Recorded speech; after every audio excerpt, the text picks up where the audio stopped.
Before we go anywhere in today's video, I've actually got something pretty serious to talk about. Something that the media won't report. It is a challenge that happened this week in Scottish football. So horrific, yet the media are burying it, just sweeping it under the carpet. No one's talking about it, and I find that disgusting. And before we go any further, viewer discretion is certainly advised because this vicious challenge is so despicable it may offend you. Okay, so I've given you a warning. Now it's time to roll the clip. Just be prepared, okay? It's a horrific challenge. Roll it. Look at it. Oh my. Oh, is he alright? Just one more time. Oh, for goodness gracious me. Is he alright? Glorious! No, I won't give in till I'm victorious!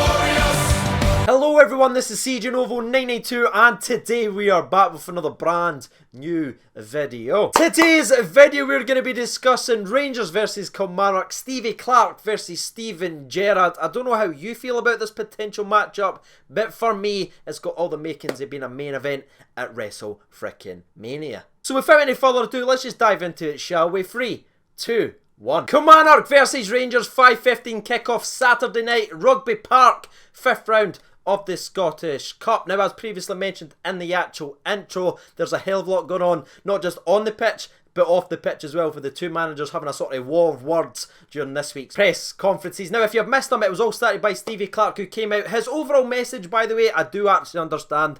As much as I'm joking about it, his consistency comments about the SFA, how they're all over the place, I completely understand that. But the way he actually came about it was just absolutely horrific. I mean, instead of just focusing on the SFA, it somehow led towards like a Jermaine Defoe, how he was not banned, but his player was banned in the past for diving, which I can actually clear up very, very quickly for you, Stevie Clarke. Jordan Jones was banned because no one was anywhere near him when he dived, right? Jermaine Defoe wasn't banned because 1, there was contact, 2, he bounced back up and tried to play on. It was the referee that blew for the penalty. If you want to huff and puff and blow your little hussies doing, maybe look at the clip right at the very start of today's video, because that one is much more similar to what Jordan Jones was banned for than Jermaine Defoe. And I'm certainly talking about the distance between the player falling and the actual defender. So maybe aim properly next time. But let's ignore that for a moment and focus on what he was actually trying to talk about, the consistency within the SFA, because tonight they've even made more mistakes. Even after it being highlighted to him earlier on in the week, it's been spoken about all week, they continue to just be so inconsistent. It's absolutely embarrassing. In case you don't know, Alan Mcgregor has been offered a cheeky 2-match ban from the SFA for his foul against Lewis Ferguson. But rightly or wrongly, let's not even get into that right now. Let's leave that for later on in today's video. Let's stay with the consistency thing, right? Alan Mcgregor has been offered a 2-match ban for kicking Ferguson. Ferguson then a couple of minutes later kicked Alan Mcgregor. Where's the ban?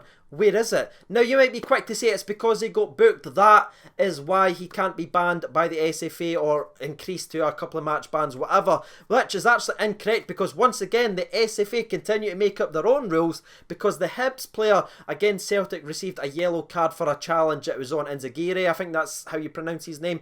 Anyway, today, along with Alan Mcgregor and Alfredo Morelos, that Hibs player who was booked by the referee has also been issued a 2-match ban.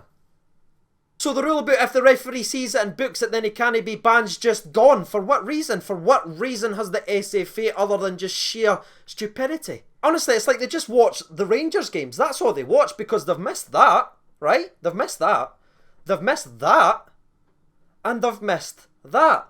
So that's 3 decisions there. Where are they then? And before we go any further in today's video, by the way, I just want to quickly say I'm now out here doing the conspiracy sort of tin hat thing. I'm not going to sit and make a new 20 minutes documentary complaining about referee's decision going against my team. I'm not that desperate yet. You never know. What I'm actually trying to do is just show how silly and inconsistent the SFA actually are, because they are putrid in their decision making, which leads me perfectly on to part 2 of the bans for Rangers Football Club. Alfredo Morelos, who received a straight red card, versus Aberdeen after an incident with Scott McKenna. I talked about it in my fan recap. Obviously, Rangers appealed the decision, saying that if you watch the replay back, you can clearly see Scott McKenna's leg, which tries to obviously kick Morelos in the face, is the one that lifts Morelos' leg up, which obviously comes back down. It's not as if Morelos lifted his leg to cause the stamp. It's all because of McKenna's movement.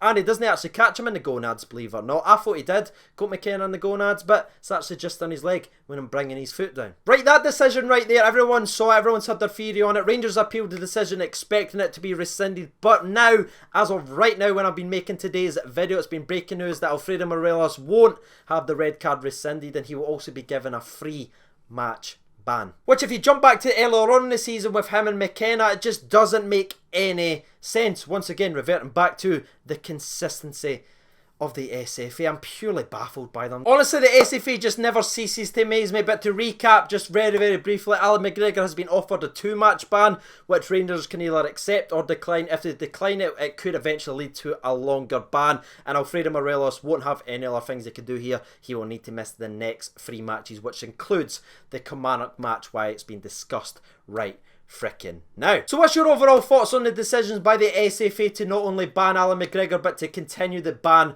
with Alfredo Morelos? Do you agree? Do you disagree? Let me know your thoughts and opinions down in the comments section below. Moving on to more Rangers team news, by the way, we have a bit of good news for once. Connor Golton has suffered no injury setback after playing versus Aberdeen. He was talking alongside Gary McAllister, saying how good he feels and he's ready to go if he's needed on Saturday, which is a massive, massive boost in my personal opinion. You know me, I love Colossal. He absolutely kills it every single time he plays. For me, he is our overall best defender. And to wrap up the injury news on the Rangers side of things, we've obviously got Gressler, who's still recovering from the knock he received in Tenerife, going to be missing about a week to 2 weeks worth of more action. The next player is going to be Graham Dorrans, who's still got the target in mind for the end of February, which is coming very, very soon, so that's great to see. Hopefully we see him back. If not, it'll be the early March time for Graham Dorrans to make his Rangers return, which I've said a couple of times in videos, but that will be genuinely like a brand new signing. And last but not least, we've got Jamie Murphy as well, still progressing very well, hasn't received any bad news or injury setbacks or anything like that, and hopefully we will see him before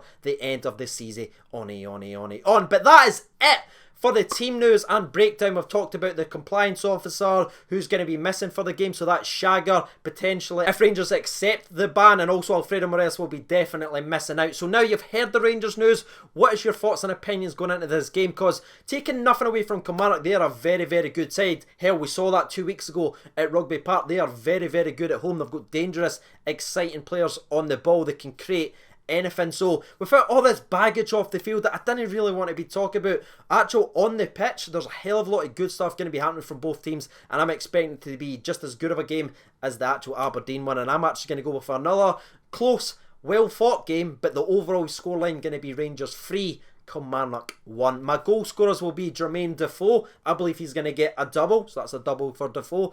And the last goal, I was kind of going back and forth because I wanted to pick Tavernier because I think we'll get another penalty, which will just be hilarious. But I'm actually going to go against myself and pick a bit of an outcast for the goal scoring form. That's going to be Daniel Candeias. That is my 3 goal scorers from the Rangers side. On the Killie side, you know me, I'm always going to pick Brobes. He always seems to score, which sickens me. But anyway, that's going to be my thoughts and opinions on the game. What is yours? Let me know in the comment section below. Before we jump over to Twitter though, it's time for a little refreshment. So grab your drinks and get ready for a sponsor break, shall we? 3, 2, 1, sponsor break!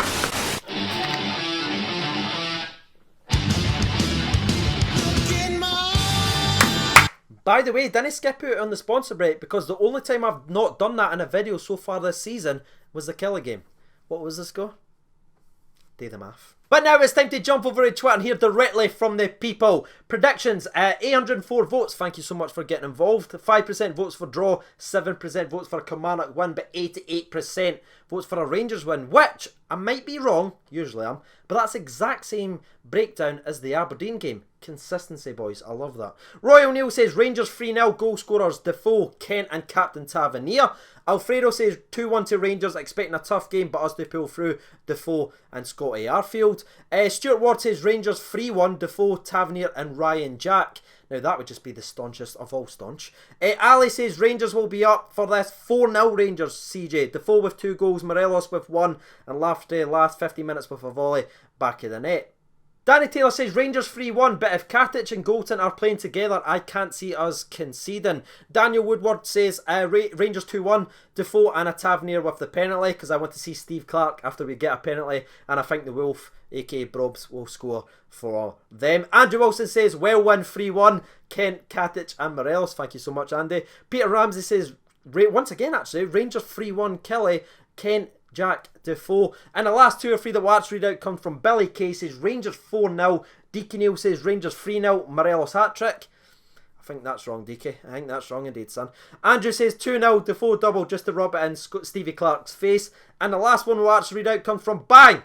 And it comes from Jackson C. He says a Defoe hat-trick. Rangers 3-0. There it is, ladies and gentlemen, boys and girls. You've heard from the people. You've heard from me. If you haven't done so already, you know what to do by now. And if you would like to support the channel directly, as always, the link for that is down in the description below. I've been Sieging over 92. Thank you so much for watching, and bye.